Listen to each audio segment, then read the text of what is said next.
आभार व्यक्त करना चाहता हूं कि आप सब लोगों ने प्रेस क्लब में मुझे आमंत्रित किया है, रिपोर्टर्स क्लब। जैसा विजय जौली जी ने बताया कि कल गिरजा बाबू को अंतिम विदाई देने के लिए हम सब सारे लोग यहां पर आए थे। गिरजा बाबू के बारे में मुझे ज्यादा कुछ कहने की जरूरत नहीं है। सारा विश्व यह मानता रहा कि नेपाल का यदि कोई गार्जियन है तो उस शख्सियत का नाम है श्री गिरिजा प्रसाद कोइराला।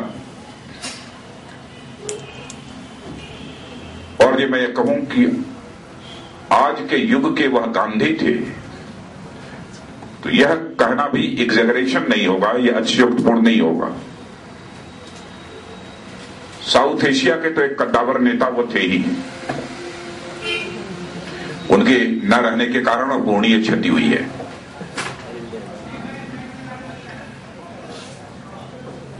हम लोग अपनी श्रद्धांजलि अर्पित करने के लिए यहां पर आए थे। और कल बहुत सेंसिटिव बात, एक संवेदनशील बात, मेरी पत्नी, मेरी श्रीमती जी भी मेरे साथ आई है। उन्होंने कहा 92 में वाराणसी में जब वो प्रधानमंत्री थे नेपाल के, उस समय बनारस हिंदू यूनिवर्सिटी के कन्वोकेशन के कार्यक्रम में उन्हें भाग लेना था, वाराणसी गए थे। तो मैं उस समय उत्तर प्रदेश का एजुकेशन मिनिस्टर था और उस समय मैंने और हमारी श्रीमती जी दोनों ने उनको रिसीव किया था। और 3 दिन तक जब तक वह भारत में थे हम लोग उनके साथ रहे और उनको एक दिन हम लोगों ने अपनी तरफ से लंच भी दिया था। तो मेरे श्रीमती जी की भी संभवतः वह पहली भेंट कोइराला जी से थी। तो उन्होंने कहा कि एक समय वह था 92 में जब हमने कोइराला जी को वाराणसी में रिसीव किया था और आज मैं इस काठमांडू में अंतिम विदाई देने के लिए मैं स्वयं आ पाई हूं। और ये कहते हुए उनके भी आंखों में आंसू आ गए। वैसे भी महिलाएं संवेदनशील होती हैं। उनके स्वभाव वगैरह के बारे में हम सभी जानते हैं, कितने मृदु स्वभाव के थे, कितने संवेदनशील थे। लेकिन जहां तक नेपाल का प्रश्न है, मैं कहना चाहता हूं कि भारत अथवा हमारी political party Bharatiya Janata party ये चाहती है कि नेपाल में पीस हो, नेपाल में प्रॉस्पेरिटी हो, नेपाल में हेल्दी डेमोक्रेसी हो और नेपाल में स्टेबिलिटी हो। यह भारतीय जनता पार्टी चाहती है। वह कैसे हो, सभी पॉलिटिकल पार्टीज को चाहिए कि मिल बैठकर एक कंसेंसस बनाकर इस टारगेट को अचीव करने के लिए कदम से कदम मिलाकर वह आगे बढ़े।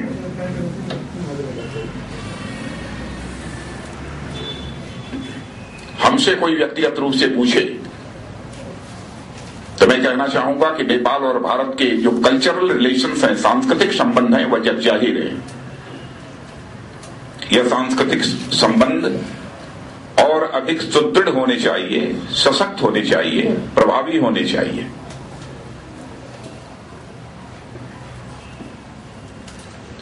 और हम सबको इस बात पर गर्व की अनुभूति होती थी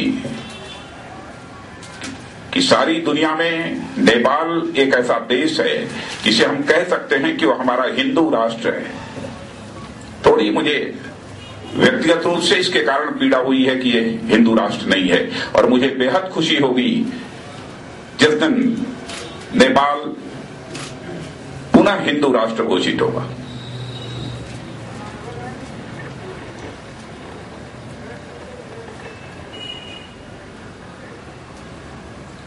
दुनिया के बहुत सारे देशों को मैं जानता हूं जो कि थियोक्रेटिक स्टेट हैं, मजहबी राज्य हैं, उन पर कोई उंगली नहीं उठाता। दुनिया का केवल एक देश जो हिंदू नेशन था, हिंदू राष्ट्र था, उस पर सारी दुनिया के लोग उंगली उठाते हैं।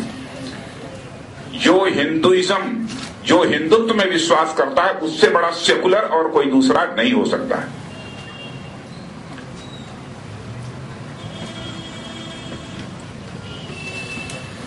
भारत एक सेकुलर स्टेट है, लेकिन वही भारत से जो पाकिस्तान अलग हुआ वह थियोक्रेटिक स्टेट है, मजहबी राज्य है, इस्लामिक स्टेट है।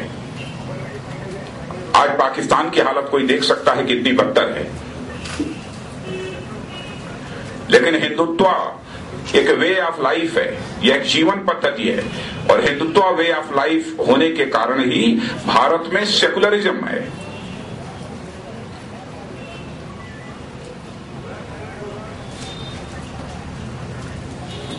और हमारे भारत की सुप्रीम कोर्ट, जो सबसे बड़ी अदालत मानी जाती है, उसने भी कहा कि हिंदुत्व को किसी कास्ट, क्रीड अथवा रिलीजन में बांध कर नहीं देखा जा सकता, इसकी कोई लिमिट नहीं है, यह एक वे ऑफ लाइफ है।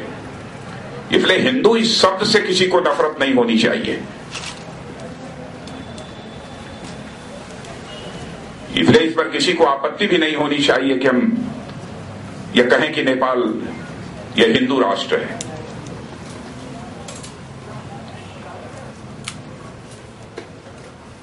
वोट बैंक की पॉलिटिक्स करने वाले लोगों को ज्यादा आपत्ति होती है कि सेकुलर स्टेट होना चाहिए, हिंदू स्टेट नहीं होना चाहिए। लेकिन पाकिस्तान अथवा दुनिया के बहुत सारे यूरोपियन कंट्रीज भी जो थियोक्रेटिक स्टेट हैं, उस पर किसी को आपत्ति नहीं होती है।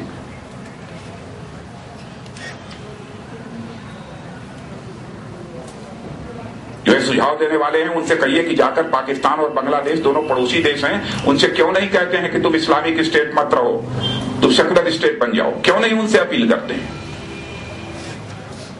केवल भारत और नेपाल को ही समझाते रहेंगे?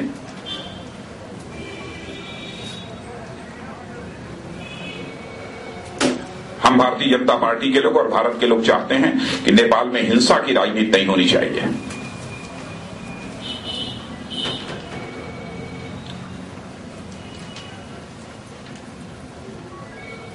हेल्दी डेमोक्रेसी में लोगों के हाथों में हथियार नहीं होना चाहिए।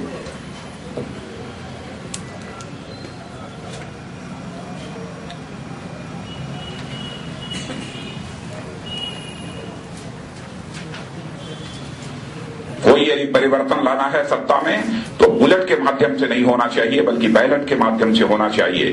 हेल्दी डेमोक्रेसी के लिए यह कंडीशन, यह शर्त अनिवार्य है और सभी पॉलिटिकल पार्टीज को माननी चाहिए। और जो पॉलिटिकल पार्टी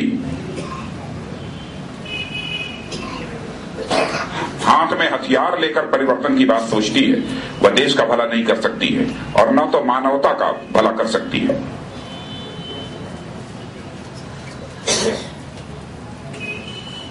मैं उनसे भी कहना चाहता हूं वो भी इंट्रोस्पेक्ट करें और हथियार छोड़ें।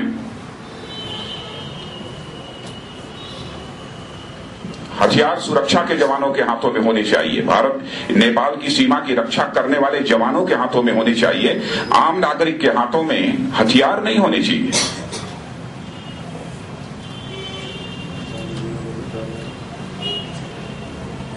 अंत में ज्यादा कुछ न कहते हुए, नेपाल एक सुखी, समृद्धशाली और एक विकसित राष्ट्र बने, डेवलप्ड कंट्री के रूप में नेपाल खड़ा हो, यही हमारी बाबा पशुपतिनाथ से प्रार्थना है। और इन्हीं शब्दों